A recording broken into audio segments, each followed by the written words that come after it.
इस कहानी की सभी पात्र घटनाएं एवं स्थान काल्पनिक है। कहानी के माध्यम से किसी भी धर्म संप्रदाय एवं किसी व्यक्ति विशेष की भावना को ठेस पहुंचाना हमारा तात्पर्य नहीं है। ये कहानी केवल मनोरंजन के लिए है। ये कहानी 18 साल से कम उम्र वालों के लिए नहीं है। नमस्कार दोस्तों, कैसे हो आप सब। स्वागत है आप सभी का एक बार फिर से मेरे चैनल में, जिसका नाम है घोस्ट टॉक बाय आर्यन, जहां मैं आर्यन सुनाता हूं आपको सच्ची और डरावनी भूतिया कहानियां। कहानी आपको कैसी लगी आप कमेंट करके मुझे जरूर बताना। और जो लोग भी मेरे चैनल में नए हैं वो प्लीज चैनल को सब्सक्राइब कीजिए और सुनते रहिए घोस्ट टॉक बाय आर्यन। तो चलिए शुरू करते हैं आज की कहानी। तो दोस्तों, आज की जो घटना मैं आपके साथ शेयर करने वाला हूं, उससे पहले एक बात मैं आपको बता देना चाहता हूं। बता देना क्या, आपसे पूछना चाहता हूं और आप लोग भी इससे वाकिफ है। ऐसे हम में से कई लोग हैं जिनके गांव में उनके दादाजी ने भूत के साथ बीड़ी पी है। ये सुनने में थोड़ा फनी सा लगता है, बट हाँ, ऐसी कहानियां काफी आती है ना।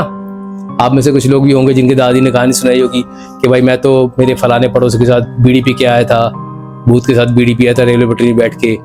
ऐसे ऑलमोस्ट हर गांव में एक ना एक दादाजी मिल जाते जिसने भूत के साथ बैठ के बीड़ी पी है। तो आज की जो घटना है वो भी कुछ ऐसी ही है, मगर उसमें बीड़ी नहीं पी गई है और ये किसी दादाजी के साथ नहीं हुआ था। दोस्तों, ये घटना है एक लड़के की। वो दिल्ली में रहता है, दिल्ली में जॉब करता है। मगर जब वो कुछ साल पहले, 4-5 साल पहले, जब वो अपने स्टडी कर रहा था, स्कूल में ही था, तो गांव में रहता था। अब गांव में जो वो रहता था ना, तो उसके आसपास के लोगों के साथ अच्छी नॉर्मल, गांव में सबकी बातचीत होती है, आसपास के लोगों के साथ सब कनेक्ट रहते ही है। तो उसके यार दोस्त थे वहां पे, ये लोग खेलते कूदते थे।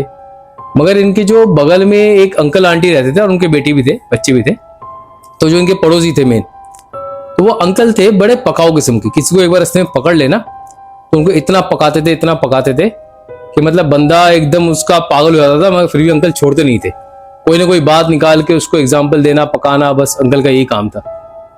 तो बेसिकली वो अंकल को जैसे कोई देखते थे ना, देख के उनसे बचते थे कि यार वो आ गया रास्ते में, भागो, पकड़ ना ले हमें। तो ये भी थे, जवान लड़के थे ये लोग, कुछ 12th में पढ़ाई कर रहा था लड़का, तो गांव में था। अब ऐसे लड़के ऑलमोस्ट मनमौजी होते हैं, मजे लेते हैं एक दूसरे से। तो ऐसे जो अंकल वगैरह होते हैं इनसे और मजे लेते हैं। मगर इस अंकल से ये लोग दूर भागते थे कि जैसे अंकल पकड़ ले तो कुछ ना कुछ लेके पकाते थे। अब एक दिन ऐसे ही ये कहीं पे जाने वाले थे क्रिकेट खेलने के लिए, तो उसके यार दोस्त वगैरह निकल गए, ये भी निकल रहा था। अब वो क्रिकेट ग्राउंड जो था कुछ दूर था इनके, मतलब जो इनका जो कॉलोनी था, इनका जो मोहल्ला था गांव में, उससे कुछ दूर में था। तो वहां डिस्टेंस था कुछ, इनको जाने में टाइम लगता था। अब काफी इसके दोस्त निकल गए वहां के लिए, तो ये अब साइकिल लेके जा रहा था। साइकिल लेके जाते कुछ ही गया होगा 1-1.5 किलोमीटर ही साइकिल से, तो वो अंकल मिल गया एकदम रास्ते में इनको। अब ये अंकल को देख के एकदम से भगे इधर उधर के यार ये पकड़ ना ले, पकड़ के फिर पकाएगा मुझे। और वैसे मैं लेट हो गया हूँ, क्रिकेट खेलने जा रहा था और ज्यादा लेट हो जाऊंगा। मगर रास्ता कुछ और होता नहीं था, वही एक सिंगल रास्ता होता था, वहीं से जाना था उसको। तो कहता चल छोड़, चला जाता हूँ, क्या होगा, कुछ हुआ तो मैं साइकिल रोकूंगा नहीं, अगर ज्यादा कुछ पकाएगा तो मैं कुछ ना कुछ बहाना देके चला जाऊंगा वहां से। तो ये लड़का साइकिल लेके वहां से जाने लग गया। अब जाते थे आगे रेलवे पटरी है, रेलवे पटरी के बगल में अंकल खड़े थे, तो वो वहीं से जाने लग गया था।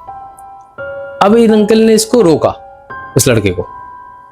तो ये रुकता नहीं, मगर वहां पे रास्ता सेम ही था, इसको रोकना पड़ा। अंकल एकदम सामने आ गए, आके इसको रोका जबरदस्ती, तो ये रुका। अंकल ने इससे ज्यादा बात नहीं करी। अंकल ने इसको बोला कि बेटा मुझे ना फूल ले आना था, तो तेरी आंटी ने मुझे बोला था फूल की माला लाने के लिए। अब मैं फूल की माला तो लेके आऊं मार्केट से, मगर मुझे और कुछ सामान लाना था, वो सामान मैं लाना भूल गया। तो मैं अब जाऊंगा वापस दोबारा मंडी और वो सामान लेके आऊंगा, फिर फूल की माला तब दूंगा। इतनी देर में क्या पूजा का टाइम निकल जाएगा। नॉर्मली जो गांव में, अब शहर में भी काफी लोग करते हैं, पर एक टाइम होता है ना सुबह के 10-11 बजे तक मैक्सिमम पूजा निपटा लो।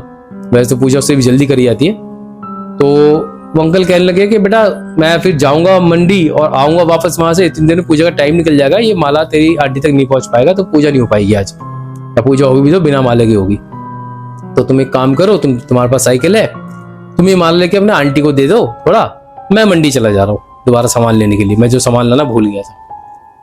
तो ये लड़का कहते चलो ठीक है, इतनी सी बात है, मुझे ज्यादा से ज्यादा 4-5 मिनट और लगेगा, मैं एक बार जाऊंगा घर, बगल में आंटी रहती है, घर जाके माला देके उनको आ जाऊंगा, बोल के ये लड़का जाता है घर।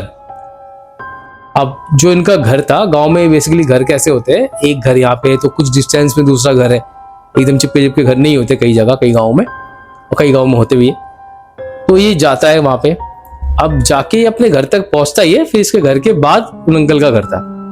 जैसे ही उस अंकल के घर की तरफ टर्न करता है ना, देखता है घर के बाहर बहुत भीड़ लगी हुई है। तो ये पूछता भाई क्या हो गया, इतनी भीड़ क्यों है यहाँ पे। फिर कुछ अंकल ने कर दिया कि हरकत, क्या हो गया क्या नहीं हुआ, आज मुझे भी बड़ा अजीब सा लगा, बड़ी जल्दी छोड़ दिया अंकल ने, पकाया नहीं। तो ये लड़का गया वहां पे, जाके बाहर साइकिल रोकी, रोक के घर के अंदर जाने लग गया। तो उसने देखा कि गांव के काफी लोग इकट्ठे हो रखे हैं वहां पे। अब ये लड़का अंदर गया, जाके एक आदमी से पूछा वहीं पे अपने जान पहचान वाले से कि क्या हो गया, ये इतनी भीड़ क्यों इकट्ठे हो रखी है, अंदर से रोने की आवाज क्यों आ रही है। तो वो आदमी चुपता से कुछ बोलने से बोले बेटा जाओ अंदर जाके देख लो। वो लड़का फिर अंदर गया। अब वो लड़का अंदर जाके देखता है कि सब घर में रो रहे हैं और अंकल की डेड बॉडी नीचे रखी हुई है। मतलब फर्श पे अंकल की डेड बॉडी पड़ी हुई है, जिसको सफेद चादर उड़ा रखा था पर चेहरा बाहर है, और बाकी सब लोग वहां पे रो रहे हैं। हुआ क्या, जब इस लड़के ने पूछा तो सबने बताया कि अंकल सुबह उठे, इनको मंडी जाना था सामान लेने के लिए, तैयारी कर रहे थे, इतने में इनको हार्ट अटैक आया और जिससे इनकी देहांत हो गई। भाई ये सुनते ही वो लड़का वहां पे बेहोश। फिर इसके बाद जब वो होश में आया कुछ देर बाद, तो उसने अपने हाथ में देखा जो उसने फूल ले रखा था, वो जो फूल की माला अंकल ने भिजवाई थी ना, तो वो माला जो है एकदम सूखा हुआ है, जैसे बहुत दिनों पुराना माला हो, एकदम फूल सूखा हुआ है वहां पे, इसमें कीड़े घूम रहे हैं। और ये लड़का वहां पे बेहोश हो गए थे सब देख के। तो इसने फट से वो माला साइड फेंका, फेंक के अपने आप को संभाला। संभालने के बाद ये क्या करता, वैसे में अपने घर आ गया वापस। फिर वापस आने के बाद अपने मम्मी पापा को सारी बात बताई इसने। फिर टाइम देख के जब उनके घर में सब क्रिया विरिया निपटी, तो ये लड़का और इसके मम्मी पापा उनके घर में गए, जाके श्रद्धांजलि वगैरह दी। देने के बाद उनकी जो पत्नी थी अंकल की और उनके बच्चे थे, उनको इन्होंने सारी बात बताई जो भी हुआ था। तो उनकी पत्नी ने बताया, हाँ मैंने उनको बोला था कि मुझे माला चाहिए पूजा करने के लिए, आप ला दो। तो ये मंडी जाने वाले थे, वही सब लेके आने वाले थे। अब तब उनकी देहांत हो गया। इत्तेफाक की बात है वो अंकल इस लड़के को ऐसे दिखे, फिर उन्होंने उसको माला दिया, जो कि खैर उनके टच की वजह से जैसे ही वैसे वो सूखा हुआ निकला। तो वो टाइम है, उसके बाद काफी दिन बीत गए। वो अंकल फिर दिखाई नहीं दिए किसी को भी, ना उस लड़के को कभी कोई परेशान किया कुछ किया। अब वो लड़का दिल्ली में है, सेटल है, अपनी जॉब वगैरह करता है। उसी ने हमारे साथ ये कहानी शेयर की है अपनी लाइफ की। तो दोस्तों आपको ये घटना कैसी लगी? अगर आपको अच्छी लगी तो प्लीज़ कमेंट करके कमेंट में ज़रूर बताना। और अगर आप इस चैनल में नए हो तो प्लीज़ चैनल को सब्सक्राइब कीजिए और ये कहानी अपने दोस्तों और परिवार के साथ शेयर कीजिए। मैं आर्यन जल्दी मिलता हूँ आपसे एक नई घटना के साथ, तब तक के लिए धन्यवाद।